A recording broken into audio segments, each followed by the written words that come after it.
अन्याय अत्याचाराच्या विरोधात हातात लंगी तलवार घेऊन खऱ्या अर्थाने रयतेचे राज्य प्रस्थापित करणारे तो जाणता राजा श्री छत्रपती शिवाजी महाराज, ज्यांनी लिहिलेल्या संविधानावर आजही संपूर्ण देशाची व्यवस्था चालते, ते भारतीय राज्यघटनेचे शिल्पकार महामानव कायदेपंडित विश्वरत्न भारतरत्न डॉक्टर बाबासाहेब आंबेडकर, आणि ज्यांनी गावच नव्हे तर माणसाच्या मेंदूतील घाण सुद्धा झाडून काढली, ते वैराग्यमूर्ती गाडगे बाबा. तसेच माता रमाई, माता भीमाई, माता सावित्रीबाई, माता जिजाऊ या सर्वांना मी सर्वप्रथम अभिवादन करते. तसेच मंचकावर सर्व प्रमुख पाहुणे, माझे गुरुवर्य आणि माझे विद्यार्थी मित्र आणि मैत्रिणींनो, जय शिवराय शिवभक्तांनो. प्रतीकचंद्र लेखे व मर्थिष्व विश्ववंदिता शाह शिव शिवशेषा मुद्रा भद्राय राजते, मुद्रा भद्राय राजते या राजाच्या राजमुद्रेला मी सर्वप्रथम अर्पण करतो. वाघाच्या जबड्यात घालून हात मोजले जात, ही जग मराठ्याची पाचावणी पाने आपल्या पवित्र इतिहासाची, आपल्या पवित्र इतिहासाची. आपल्या इतिहास सामान्य व्यक्तीने लिहिला नाही, तो लिहिला आहे व्यास वाल्मिकींनी. व्यास वाल्मिकींच्या पवित्र हातांनी, सह्याद्रीच्या कुशीत असणाऱ्या डोळ्यांच्या टापांनी आणि शायरांच्या डफांनी हा इतिहास लिहिला आहे. याच महाराष्ट्रात 16व्या शतकात मुघलांनी हाकार माजवला होता. भरभुसात स्त्रियांची अबरू लुटली जात होती.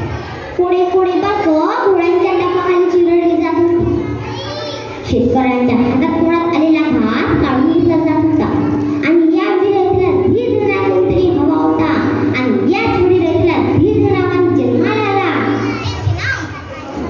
त्यांचे नाव छत्रपती शिवाजी शिवाजी शिवाजी. छत्रपती शिवाजी महाराज हे भारतीय इतिहासातील महान असे देशराजे होते. त्यांचा जन्म 19 फेब्रुवारी 1630 रोजी पुण्यातील येथील शिवनेरी या किल्ल्यावर झाला. त्यांच्या आईचे नाव जिजाबाई तर वडिलांचे नाव शहाजीराजे भोसले हे होते. शिवरायांचे बालपण धार्मिक गेले. त्यांनी वयाच्या 12व्या वर्षापर्यंत आई जिजाऊ देखरेखीखाली आणि शहाजीराजेंनी नेमलेल्या नामवंत सरदारांकडून त्यांनी लेख, कला, भाषा, विद्या अवगत केल्या. म्हणूनच मी म्हणते की हवे जग घ्यायचे असेल तर पक्षासारखं बळ हवं, दलित जग घ्यायचे असेल तर आकाशा एवढं झाडच हवं, पाण्यात उडी घ्यायची असेल तर माणसासारखी कला हवी, आणि साम्राज्य निर्माण करायचं असेल तर शिवबाचं काही जवळ, शिवबाचं काही जवळ. खरं तर यापूर्वी 400 वर्षापूर्वी महाराष्ट्रात स्वराज होते. महाराष्ट्राचा भूतच गाव अहमदनगर संचांशा आणि विजापूरच्या आदिलशाही सत्तेत होता. या विरुद्ध लढण्यासाठी व त्यांचे कायमचे सुखी करण्यासाठी शिवरायांनी स्वराज्याचे पवित्र हाती घेतले, आणि अवघ्या 15व्या वर्षी तोरणा किल्ला जिंकून स्वराज्याचे तोरण बांधले. म्हणूनच मी म्हणते की सत्याची ती घाण होती, निर्दयी तलवार होती, निर्दयीचा बाणा होता, हा माझा नारा होता, सह्याद्रीची साथ होती, कोळसा पंचांना तडकावर फिरत होता, मर्द मराठ्यांचा वाघ, मर्द मराठ्यांचा वाघ.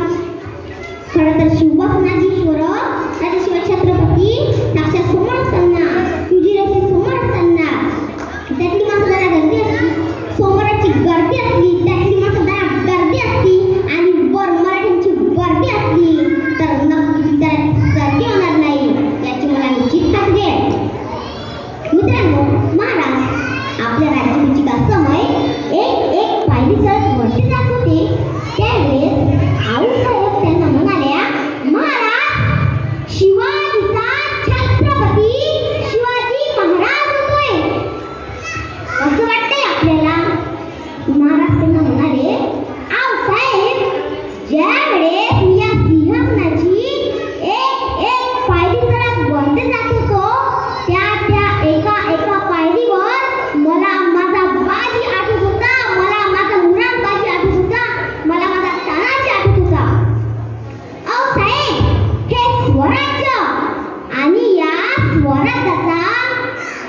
जरी मी